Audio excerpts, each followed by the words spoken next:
شادی سے پہلے لڑکی اپنے باپ سے کہتی ہے، پاپا میں کسی کی غلامی نہیں کر سکتی۔ باپ جواب دیتا ہے، میری بیٹی کوئی کسی کی غلامی نہیں کرتا، سب اپنے اپنے حصے کا کام کرتے ہیں۔ جو کام عورتوں کے ہیں وہ عورتیں کرتی ہیں اور جو کام مردوں کے ہیں وہ مرد کرتے ہیں، اور یوں ہی مل جل کر گزارا ہوتا ہے۔ شادی کے بعد وہی لڑکی اپنے شوہر سے کہتی ہے، میں کھانا گرم نہیں کروں گی۔ یہ سن کر شوہر کہتا ہے، تو پھر تم اپنے باپ کے گھر واپس چلے جاؤ کہ میں تمہاری ضروریات پورا کرنے کے لیے صبح سے شام تک محنت کرتا رہوں اور تم میرا کوئی کام نہ کرو۔ تو پھر ٹھیک ہے، مجھے بھی تمہاری ضرورت نہیں۔ طلاق کے بعد وہ لڑکی اپنے بھائی کے یہاں آ جاتی ہے، لیکن کچھ دنوں بعد بھائی اپنی اسی بہن سے کہتا ہے، دیکھو میری بہن، میں اب فیملی والا ہو گیا ہوں، میری بیوی تمہیں اب مزید برداشت نہیں کر سکتی، لہذا تم اپنا کہیں اور بندوبست کر لو۔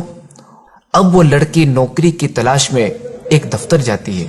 دفتر والے کہتے ہیں، ہمارے پاس ایک فیمیل ریسپشنسٹ کی جگہ خالی ہے، آپ خوبصورت اور جوان بھی ہیں، تو آپ ہمارے ہاں کام کر سکتی ہیں۔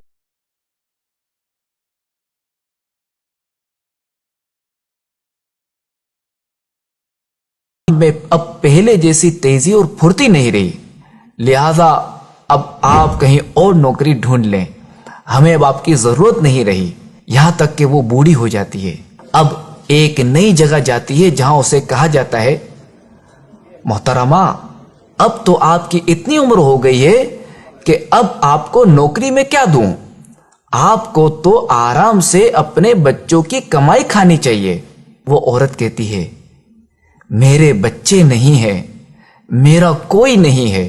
یہ سن کر نئے دفتر والا کہتا ہے، اوہ چلیں آپ کے لیے کچھ کرتا ہوں، میرا 20 لوگوں کا اسٹاف ہے، کیا آپ ان سب کے لیے کھانا پکا سکتی ہیں، جس کے میں آپ کو 6000 روپے ماہانہ دوں گا۔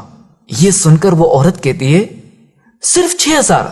تو نیو دفتر والا جواب دیتا ہے کہ میں جانتا ہوں کہ ان 6000 میں آپ کی ضرورت پوری نہیں ہوگی، مگر کیا کروں، میں مجبور ہوں، میرے پاس اس سے زیادہ کی گنجائش بھی نہیں ہے۔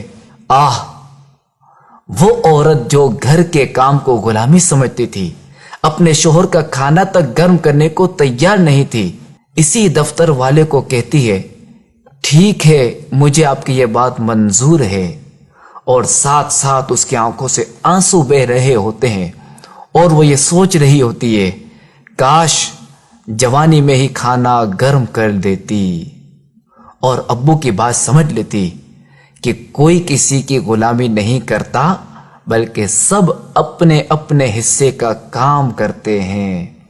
مشہور کہاوت ہے نا کہ میاں بیوی گاڑی کے 2 پہیے کی طرح ہوتے ہیں، اگر ایک پہیا خراب ہو جائے تو گاڑی کا چلنا ممکن نہیں رہتا۔ تو شادی ایک مضبوط بندھن ہے، مگر اس قدر مضبوط بندھن انتہائی نازک ڈور سے بندھا ہوا ہے، اور یہ